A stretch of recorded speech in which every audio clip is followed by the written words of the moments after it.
Hi, hello, and welcome to Army Finance 101. My name is Yami, and I'll be your teacher.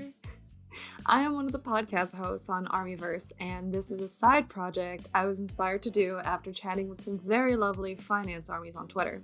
If you'd like to join the party, please feel free to follow me and the ARMYverse account on there. We are always looking for more armies to join our home. In this video, I will be narrating through iHeart Media's financials for Q1 of 2020 in the hopes that my commentary helps other armies understand how to read these types of things and apply those skills elsewhere in the future. In my opinion, money is the lifeblood of business, and it's also the heartbeat of the world. So if you understand the flow of that money, you become armed with some very useful knowledge that no one can then take away from you. Before we start, I will preface this video by saying that this video is purely my opinion based on my financial background, and it shouldn't be used as fact by anyone looking to invest or divest in this company. I'm no financial advisor. I'm just an army who loves BTS and who hates the way that they have been so unfairly treated by radio in the US. Funny that we're about to dive into the financials of the company that owns the largest number of radio stations in all of the US, isn't it? Anyway, one more thing. A quick bit about my credentials before I start this video, just so you understand where my financial chops come from. I have a degree in accounting and finance. I am a CPA, and at one point I was also IFRS accredited.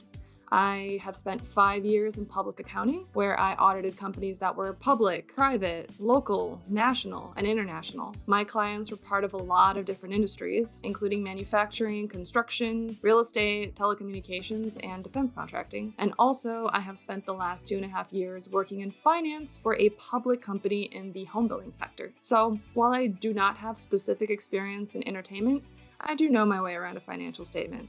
I'll do my best to be error-free here. Oh, and one last thing. I am going to be in teacher mode, and I will narrate with the assumption that my Army students have a limited understanding of finance. So please bear with me if you already know what I'm explaining. If anyone has any questions after watching this video, please feel free to leave your comments so I or another fellow Army can answer it.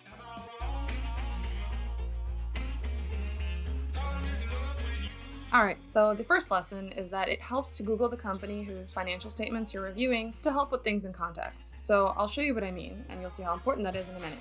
Let's do a quick background check of what iHeart Media actually is and their history. iHeart Media is a holding company of iHeart Communications. And if your first question to me is then, Yami, what is a holding company? Basically, a holding company is a type of financial organization that owns a controlling interest in other companies, which are called subsidiaries. The parent corporation can control the subsidiaries' policies and oversee management decisions, but they don't run day-to-day operations. And the most important thing about a holding company is that they are protected from any losses accrued by the subsidiaries. So if a subsidiary goes bankrupt, its creditors can't go after the holding company, basically meaning that it can get away scot-free. iHeart Media Incorporated is the actual company that is public and listed on the stock exchange. Through iHeart Communications, it owns around 850 radio stations around the US, which makes it the largest radio station owner in the entire country. And it has been involved in internet radio and podcasting via its digital platform, iHeartRadio. iHeartRadio is what most of us are actually familiar with, but it helps to understand the names that we're about to see in the financials that are behind iHeartRadio. So, fun fact, the Wikipedia article for iHeart Media has a lot of the sordid history for this company, including how they almost went bankrupt in 2010, and how over the last 10 years, they've had to restructure themselves, sell portions of their business, switch out their management, and work with the bankruptcy court. I highly recommend you skim through it. It's pretty interesting. Among the key takeaways are that apparently iHeart Media has struggled to pay down more than $20 billion in debt that the company assumed in 2008 during its leveraged buyout of iHeart Communications. So if your next question is now, Yami, what is a leveraged buyout? Essentially, a leveraged buyout is when one company buys another using a significant amount of borrowed money. So in this case, essentially, iHeart Media convinced an investment bank that it would be worth it for the bank to loan them the money to buy iHeart Communications. And they no doubt argued that the revenue that iHeart Communications would bring in through all their radio stations would make it a great deal for the bank to earn interest on. But if iHeart Media has been struggling to pay back that loan, I'd venture to say that it's not been that great of a deal after all. So, another takeaway is that iHeart Media's company management has warned their investors several times that they expected to go out of business, and then somehow managed to scrape on by. They also filed for bankruptcy again in March of 2018. Honestly, it's a hot mess. Again, go check out that Wikipedia article. So if you're watching this and going, Yami, why do they suck so much? The answer is pretty simple. They're just not making enough money. However, the reasons why they're not making enough money are a lot more complicated and would probably require someone with a much better understanding of the radio industry to explain.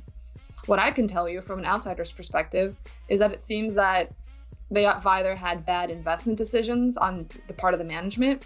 There's been a general decline in the demand for radio, considering it's an antiquated form of entertainment, or both. All right, and the third takeaway is that iHeart's latest attempt to climb out of bankruptcy has included several things. In September 2018, they bought the How Stuff Works podcast for $55 million, clearly hoping to make money off of it.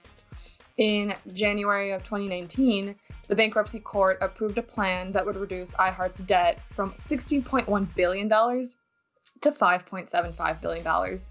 Either way, that's a shit ton of money, but it's a phenomenal reduction. So essentially, they now have a plan to get down to that amount, and they are backed by the court to do that. In May of 2019, they emerged from bankruptcy with new management and an approval to list directly on the stock exchange. And then, most importantly, in January of 2020, iHeart Media announced a major restructuring of their company, which resulted in a large number of layoffs of staff and on-air personalities prior to the pandemic. So essentially, they've just been a hot mess trying to figure out how to make money as the world moves forward, and it's been hit or miss. One last note, just to make sure we're on the same page. A public company is one whose ownership is determined by shares or stock. This stock represents a fraction of ownership of that company and entitles the owner of that stock to a proportion of that company's assets or profits. So let's say there's a company, it issues 100 shares, you buy one of them, you now own 1% of that company, and you own 1% of their assets. And if they have profits that year of $10, you own 10 cents of that profit. So you can have a company where ownership is equally distributed on the stock exchange such that no one person or entity has a majority in that company. However, it usually works out more that there is either a handful of individuals that have the majority of the stock and therefore control of the company, while some minority of that stock is distributed to the general public and then they don't have control. Or you have one entity that holds the majority stock and therefore controls the company. And this is typically what a holding company does. So the example in the top right-hand corner, that is a holding company. That is pretty much what is happening in iHeart's situation. The example in the middle, on the bottom, I think, just off the top of my head, is probably more along the lines of what's going to happen with Big Hit's ownership when they go public. But that's just speculation on my part. Anyway, stock is traded on a stock exchange, and in the US, there are two major stock exchanges. The first is the New York Stock Exchange. This exchange is a physical place in New York, and most of the trading is done face-to-face. The kinds of stock that are exchanged here are called blue chip stock, which is a term that refers to companies that have achieved a very long, steady, stable rise in success, and are very reliable to invest in. Examples of this would be Walmart or McDonald's. They're traded here. The other one is NASDAQ. which is a virtual stock exchange. It does not have a physical location, and all the trading is done online. The majority of the stock on here is from tech or internet-related companies like Microsoft, Google, Apple, Amazon, Facebook, and iHeart. So trading stock or buying stock on the New York Stock Exchange is more conservative. You're going to find that it's more reliable, that you will earn money on it quarter over quarter, year over year, but it's probably going to cost you more. Versus stock that you buy on NASDAQ is going to be riskier. So it's going to be cheaper to buy, but it could suddenly rise in price really quickly or drop in price really quickly. It's very volatile. So it's a little bit trickier to make sure that you're making money that way. So in the US, in order to have your stock on the stock exchange, you have to be registered with the SEC, otherwise known as the Securities and Exchange Commission, and you have to comply with all of their requirements. Among the SEC requirements are that a public company must file quarterly and annual financial reports. These reports provide a window into the financial health of a company because there is a lot of information that a company is required to disclose in these reports. So they are required to file a 10Q for the first 3 quarters of the year, and that report includes their financial statements, management's discussion and analysis of their company, information on any legal issues they're having, and disclosures on any other topics they are required to provide information for. For the last quarter of the year, they file a 10K, which provides information for the last quarter as well as the entire year. It is a very big and detailed report. It also includes their financial statements, summary of the company's operations for that year, management's financial outlook of their entire company, and any legal and admin issues they're having. It's got to disclose everything of what's going on. And then lastly, the company is also required to file an annual report. And this is in addition to all of this. So it must be sent out at a specific time after the end of the year, and it provides a more comprehensive look at the company. It's got financial statements, footnotes, disclosures, and a letter from the CEO that discusses the performance of the company from the past year, as well as the company's expectations for the year ahead. All of this information must be available on the company's website. If it's a public company, it's got to have a website and the information must be provided on there. And this is true in the case of iHeart Media as well. They have a nice section on their homepage called SEC Filings, and all of this information is there if anybody wants to go look for it. All right, I think we're armed with all the knowledge we need to get into this thing. So let's go crack open iHeart Media's Q1 2020 financial statements.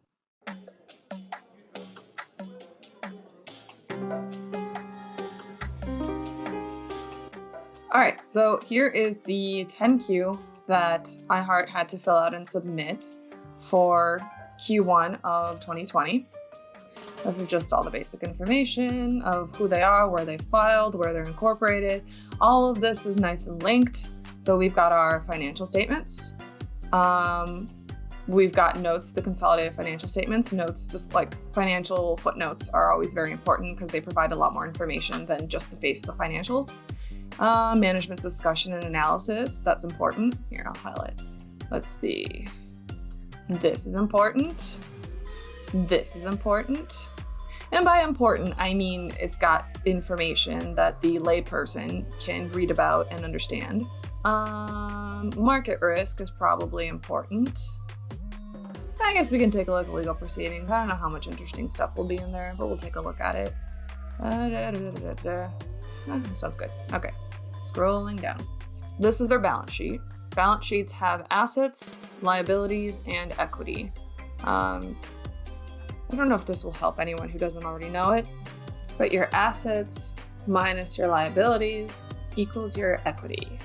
So, in other words, everything that a company owns, like cash or people owing them cash, and everything that they owe money on, aka liabilities, all of that equals the net worth of the company, aka the equity. Equity is also another term for ownership. So the entire company's ownership is the net amount of their assets and their liabilities. So in terms of cash, this is comparing Q1, and they're unaudited, cool, compared to the last quarter. So we are literally just comparing quarter for quarter what happened. Honestly, I usually look at these together, because it's like, what cash do you have in your bank right now and how much cash is owed to you?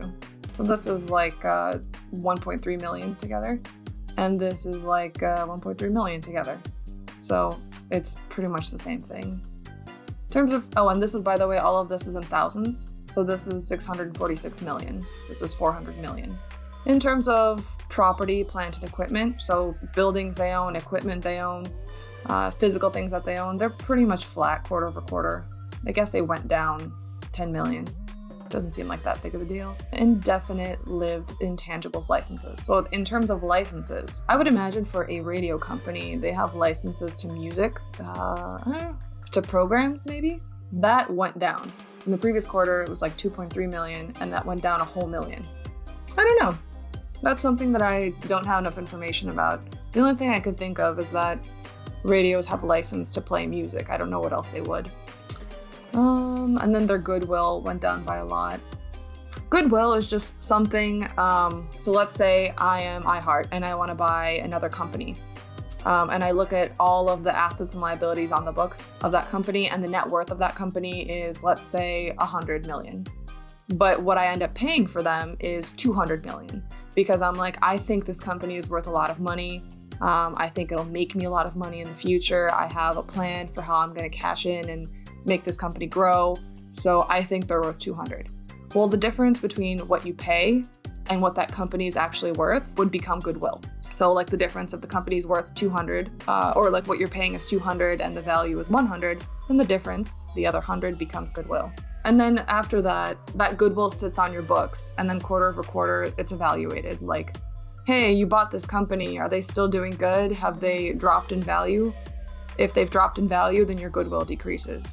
If you've made good acquisitions and the company you bought is doing super well, then your goodwill would stay the same. So in this case, because the goodwill has dropped, and if you recall, this is iHeart Media's financial statements, so they own all the radio stations under iHeart Communications. It seems like the fact that iHeart Communications isn't doing so good means that their goodwill has dropped. Right of use, probably like the right to use some kind of branding, the right to use music. I wonder if this is where music goes. I don't know, unfortunately. Accounts payable. Well, they owe pretty much the same amount of money quarter over quarter.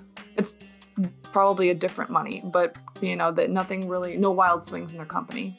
Leasing has not gone up or down, so they haven't rented out any new buildings and they haven't gotten rid of any old. It's like $5 million. It's not that big of an increase. I don't see any big swings here. I'm just gonna keep scrolling. And if you're not like me, without a financial background, this is just, numbers are the conclusion on the balance sheet, on the financials. The story behind them is in the footnotes, which we're gonna get to in a minute. Non-current operating lease liabilities. It hasn't changed very much. This is probably like some big building, their headquarters somewhere, or in multiple places. It just means that they haven't really opened up any new places. I'm looking for big swings here in dollars. There's not very much. The thing that I actually noticed here, first off, when I looked through this before, is that retained earnings is what any profit or loss that you've had goes into. So if I look at retained earnings and it's really negative, it means that company is suffering a lot. They're not making money. As of the end of December, they had made $112 million. So they were like, we're on the right track.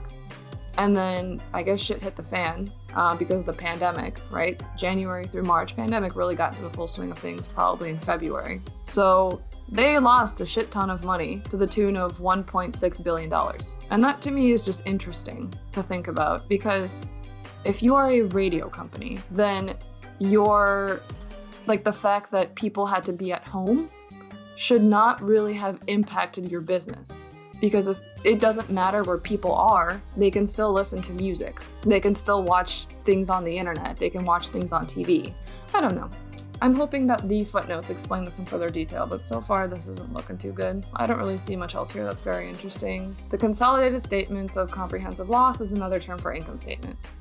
So this is again comparing the last 3 quarters of last year, October through December, to the first, did I say quarters? First 3 months, to the first 3 months ending March of 2020. In terms of revenue, they made roughly the same amount of revenue. It's not that big of a difference. What really hit them hard though in Q1 of this year was impairment charges.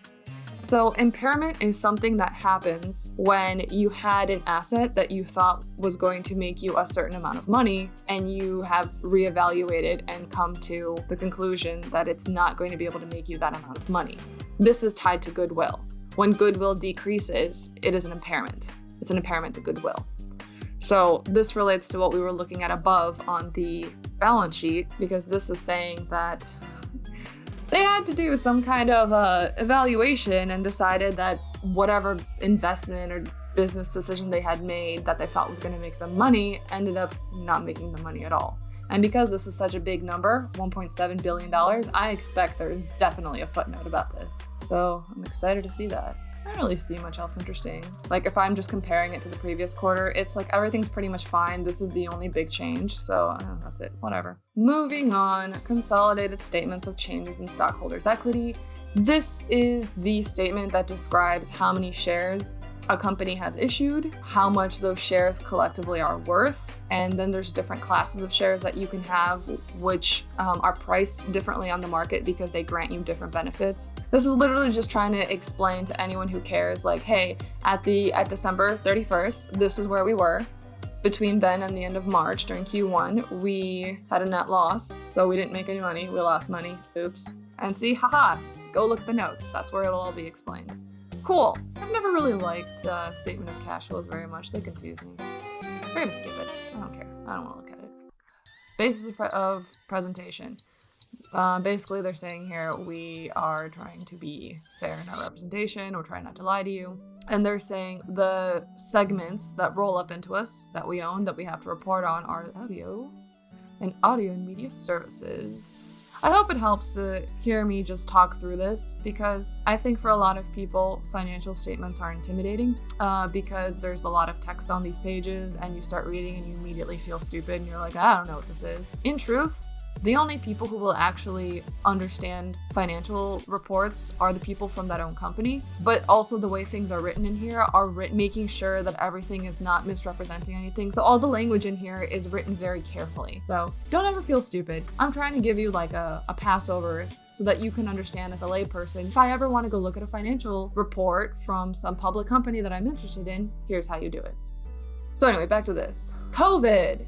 All right, so this is them explaining what happened related to COVID. So here's iHeart Communications. They had to borrow a lot of money. So they were worried that they wouldn't have cash to use. So they had a basically like a revolving credit with a bank that they drew down on just to make sure that they would have cash. And that's normal, just to make sure that banks don't freak out. Because I think right now that's actually what's happening. Banks are freaking out at all these people who are going to have to default on their mortgages because in the pandemic they've either lost their jobs or been furloughed and just don't have enough money to pay. So that means the bank doesn't have cash, which means at this point in time, they don't feel like loaning cash out to anyone. So as like a precautionary measure, a lot of companies early on in the pandemic, like this, they did this in March. A lot of companies went and said, hey, we have this like pre-approved loan with you, aka a revolving credit. We want to draw down on it so that we just have cash. We'll pay it back.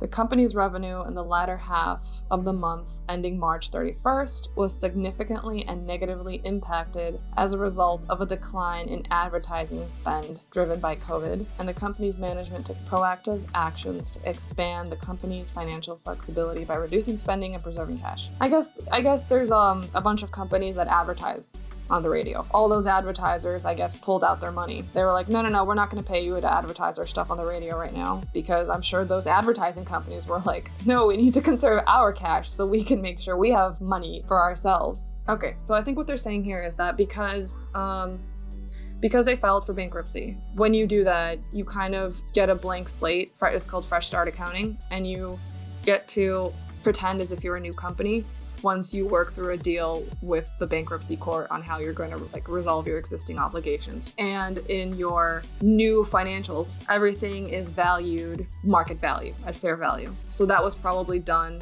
in 2019 before COVID hit. So all of their assumptions on how much money they would make from radio stations they owned or whatever deals they had with advertisers was estimated with the assumption that COVID was never going to happen. But then because COVID happened, they had to perform impairment testing, which means they had to go reevaluate everything that they owned and had estimated and say, okay, now with COVID in place, how much is everything valued now? And because of that, they had impairment. The estimated fair value of their licenses with the FCC. Oh, I guess you have to have licenses with the Federal Communication Commission if you want to have stuff on the radio. Cool. Yeah, okay. So essentially it's what we talked about before, that the reason they had an impairment was because their assets are not going to make them as much money as they thought they would before. Restricted cash. Restricted cash doesn't really mean anything to us. It just means they have to, maybe because of a loan from a certain bank, they are required to make sure that they have X amount of dollars in the bank, like on hand at any point if they want to continue having this loan. Like that's what restricted cash is. It doesn't mean anything more beyond that. New accounting pronouncements, blah, blah, blah, blah, blah. I don't care. Honestly, I don't know. Who cares? Whatever. It's not interesting. Keep going. Revenue. Okay, so this is the breakdown of where they get their revenue from. So this is for Q1. This is the two segments of the company. You've got audio and audio media services. I wonder which one is iHeart. I'd assume iHeart is part of the audio one because look how much more money they made this way. Of their total revenue, $722 million. The majority of it comes from broadcast radio, and the next amount of it comes from networks. What is networks? Network revenue is generated through the sale of advertising on the company's premiere and total traffic and weather network programs. Cool, it's advertising. And broadcast radio is generated through the sale of advertising time on the company's domestic radio stations. Okay, so then this is advertising on premiere and traffic. Advertising money from probably all those boring news stations that are like, and today's traffic reports or weather reports are brought to you by blah, blah, blah. I think you guys know what I'm talking about. If you remember ever listening to the radio. I haven't listened to the radio in so long. And then the third biggest amount of money they make is from digital. What is digital? Digital revenue is generated through the sale of streaming and display advertisements on digital platforms, subscriptions to iHeartRadio streaming services, podcasting, and this is stuff related to iHeartRadio, subscriptions and ads on there. What is sponsorship? Sponsorship and events revenue is generated through local events and major nationally recognized tentpole events and includes sponsorship and other advertising revenue, ticket sales and licensing, as well as endorsement and appearance fees generated by on-air talent.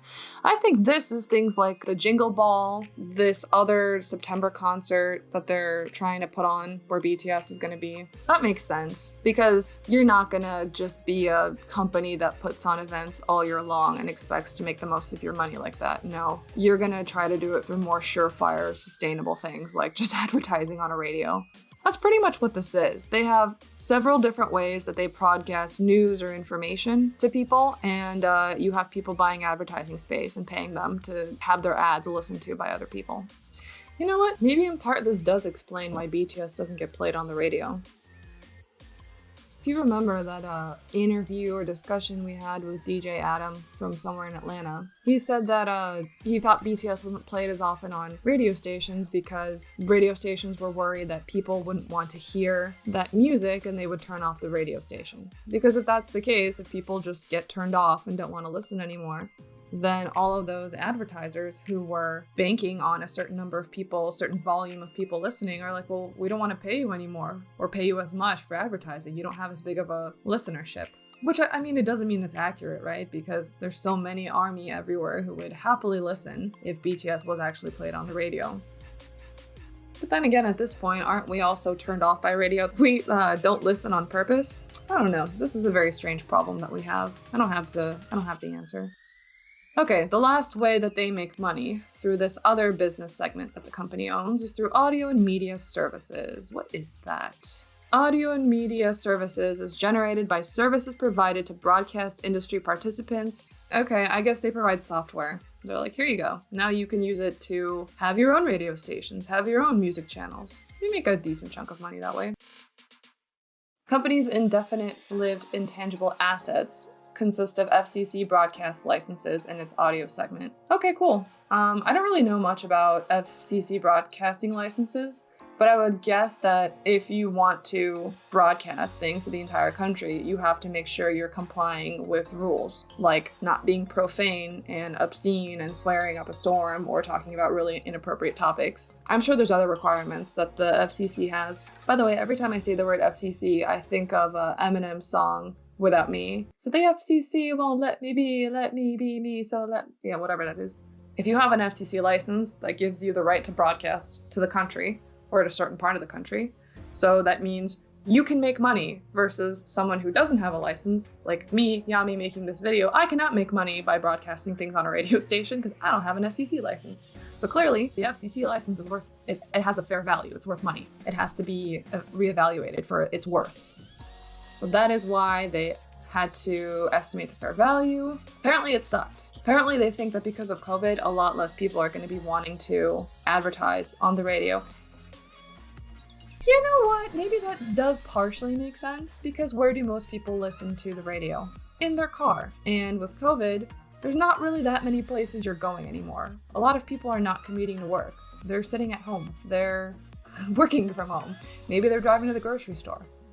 I wouldn't know. I still have to go to work. But even so, I don't listen to the radio. I listen to BTS. So maybe advertisers are like, look, why are we paying you to advertise on your radio station when you're clearly having less people listen to us? So they're saying, we expect we're not going to be making, we're going to have a significant and negative impact to how much money we're making because of COVID. Like, as a result of COVID, the US economy is undergoing a period of economic disruption and uncertainty, which has caused, among other things, lower consumer and business spending. Well, yeah, that's the other case. Like, people aren't buying things as much as before. Partially because the things aren't on the shelf. Partially because if you buy anything from online, it takes longer for it to get to you. It takes longer for it to be made, right? Because everybody who's at the manufacturing plant making it has to comply with COVID and social distancing requirements. So they have to work slower than normal. So again, I guess advertisers are also going, well, why would we advertise as much as we used to? We don't expect people to buy as much as they used to from us. Well, it fucking sucks for them. This is where they're like, we have a loss, an impairment charge of 503 million. That fucking sucks. Goodwill. This is their 2 segments again. All I care about is what have they done since December until now. And this is where they had their nice fat impairment. Here's their explanation for their impairment. Because of COVID, had a significant impact on the trading values of the company's publicly traded debt and equity, and on the company's results in the latter half of the month. What they're saying here is that just the value of their stock, along with most companies on the stock exchange, dropped really bad in Q1 of this year, before COVID was even in the full swing of things, like just when it was starting to make people worried. And like beginning of February, the stock market tanked. So they're saying because of the drop in the price of our stock, the value of our company went down. In addition, the company expects the pandemic will continue to impact the operating and economic environment of our customers and will impact the near-term spending decisions of advertisers. Yeah, repeating the same thing we read above. Advertisers are spending less because people are buying less, and therefore iHeart is making less money. So they had to recognize an impairment of $1.2 billion. That fucking sucks for them.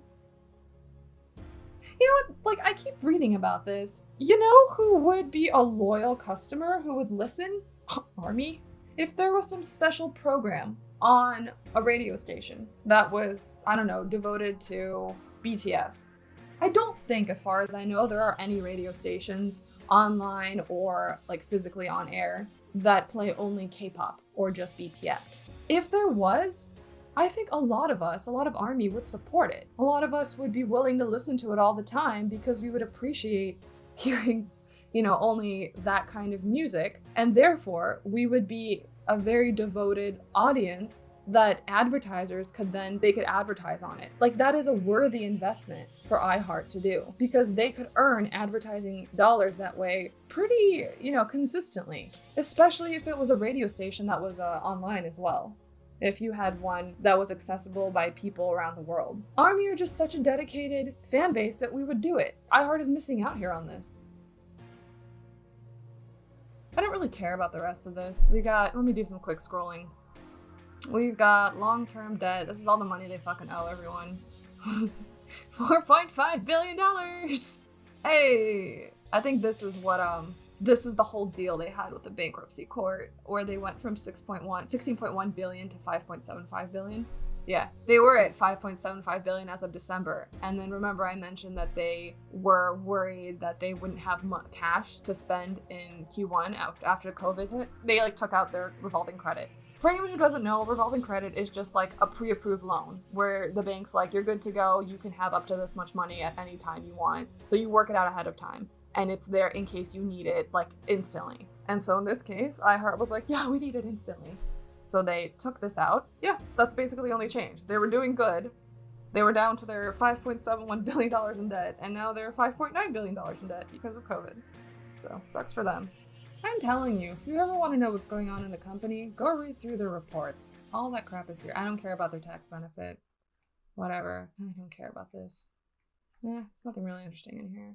Oh, what's this? Okay, so now we've reached the part of the report, which is management's discussion and analysis of their business. So this is another place where they provide more information on who and what they are.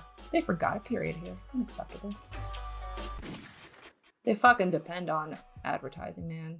Our primary source of revenue is derived from selling local and national advertising time on our radio stations, with contracts typically less than 1 year in duration. Okay, so everything that I guessed beforehand. Haha, financial statements tell all.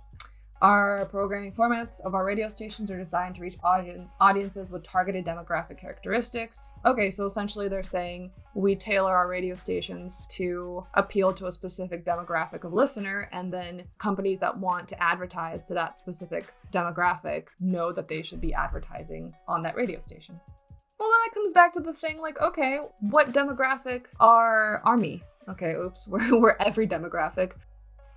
I'm still of the mind that if you had a radio station solely devoted to this type of music, you would have a lot of listeners who would go listen to it. I know ARMY have tried to do some fan-made radio stations or mixes ourselves, but if you had a professional doing it and who was doing a good job of it, I'm sure plenty of us would listen.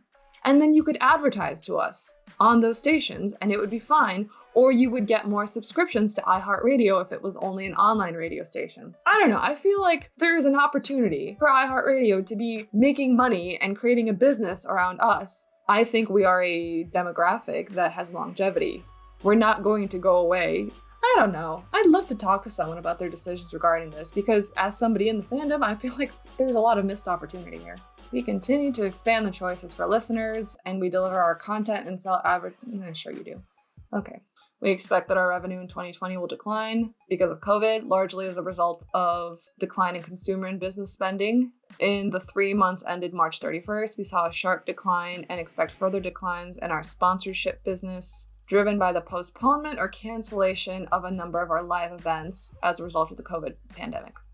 I wonder if the event that they're trying to hold this September is then going to be their way of trying to make a lot of money. Huh, interesting. We'll have to see. Okay, so they're hoping things will go back to normal or some kind of normal one day. That's kind of true. People are going back to work. So we're back in cars, we're back listening to radio, we're back to wanting to buy things, we're back at work and with money to spend. Everybody's tired of sitting at home, everybody wants to spend more money. Yeah, I'm just scrolling through, trying to look for new information, because essentially we've seen all of this in other formats. This is just the same thing broken down over and over again in different formats. So essentially everything that I did on the fly is explained in further detail and spelled out in the management analysis. If you're wondering how I did all of this off the top of my head, it's because I did it for 5 years as an auditor. That was my job. Seasonality. Typically, the audio segment experiences its lowest financial performance in the first quarter of the calendar year. I wonder why. I guess because people are recovering from winter holidays in the US, so they don't really want to spend as much because they've already spent a boatload to buy end-of-year gifts for holidays. I guess people take vacation time, so maybe they're not commuting to work and listening to the radio. Oh, that's my speculation.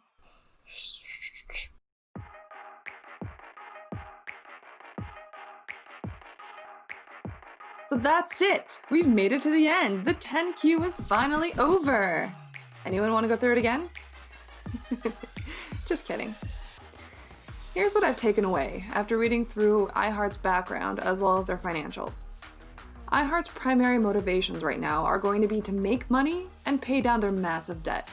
That is what the board of directors of their holding company are going to demand, and they're going to pursue strategy that will earn them this revenue as quickly as possible while also being as low risk as possible. Translation, they're only going to want to pursue surefire ways of making money right now. Why? Well, because what's the point of owning and controlling a company when they don't make any money for you? What was the point of buying all that stock if you're not going to get anything out of it? The whole point is for a business to earn a profit. When it comes to making money, iHeart's most reliable source of revenue was advertising on their radio networks, but that is no longer the case. The unexpected blow they took from COVID in Q1 was very unpleasant. A loss of $1.7 million in the first quarter of the year? That is extremely painful if this was a company that had been otherwise doing well. For a company like iHeart, that has been consistently struggling to escape the looming threat of bankruptcy, reduce its $6 billion of debt, and create a dependable business model, I bet it feels like a death blow. Considering it doesn't look like COVID's going away anytime soon in the US, I would venture to say iHeart is scrambling to figure out how to make money in the remainder of this year. So, you remember that virtual iHeart Music Festival that was announced in July to be held in September? The one where BTS is set to perform? I'm thinking that events like this might be the only big chance left for iHeart to make money right now. Do we know anyone who has a devoted, enthusiastic, supportive fandom that actively listens to music and consumes all available content? Hey, that's right, BTS and ARMY. Anyone know who happened to break the Guinness World Record for most viewers for a music concert livestream recently? Right again, it was BTS with Bang Bang Con the Live, where 756,000 fans from over 100 countries tuned in. And according to Forbes, Big Hit reportedly earned just under $20 million in revenue from the one event, with only BTS. I bet learning this made iHeart suddenly see BTS as one big juicy apple ripe for the picking. However, you know what else it did? If you're thinking this might have given Big Hit some pretty hefty leverage when it came to negotiating the terms for their festival appearance, then hell yeah it did. Furthermore, on July 26, BTS announced their upcoming all-English single to be released in August. As always, it was received well by us supportive ARMYs. But you know who else unexpectedly began to support it via social media? People who we've never really heard from before. Media, labels, and even music streaming platforms. There were even some tweets from various radio DJ personalities hinting at big promo coming for the song. Though, of course, that remains to be seen. You know what I think? I think, if all this is true, Big Hit and BTS negotiated the terms of their festival appearance in exchange for the proper and well-deserved promotion they are due in the US after all this time. I think BTS's English single will allow them to comfortably take center stage at this virtual festival and earn top dollar for their appearance. I think BTS's English song will also allow them to flood the airwaves on radio stations that are so terrified of playing anything not predominantly in English. And before you start raising the point that ARMY has been disillusioned and resentful of iHeart for years, and that we shouldn't measure our success by breaking through one of the last walls into the US, I think what BTS and Big Hit have done is one massive, good-natured, music-driven, polite, smiling fuck you to the de facto gatekeeper of American radio. And they have done it on their terms, while holding all the cards, and fully conscious of the power that they have when ARMY is in their corner. I don't know about you, but I fully support this.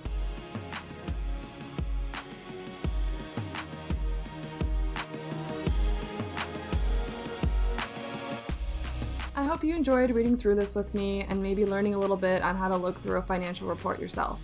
Please let me know what you thought. I'd really love to hear if you have any responses to any of the musings I've had, and please feel free to leave any questions in the comments and I'll do my best to answer. If you've made it all the way to the end of this video, I really appreciate it. Until next time, class dismissed.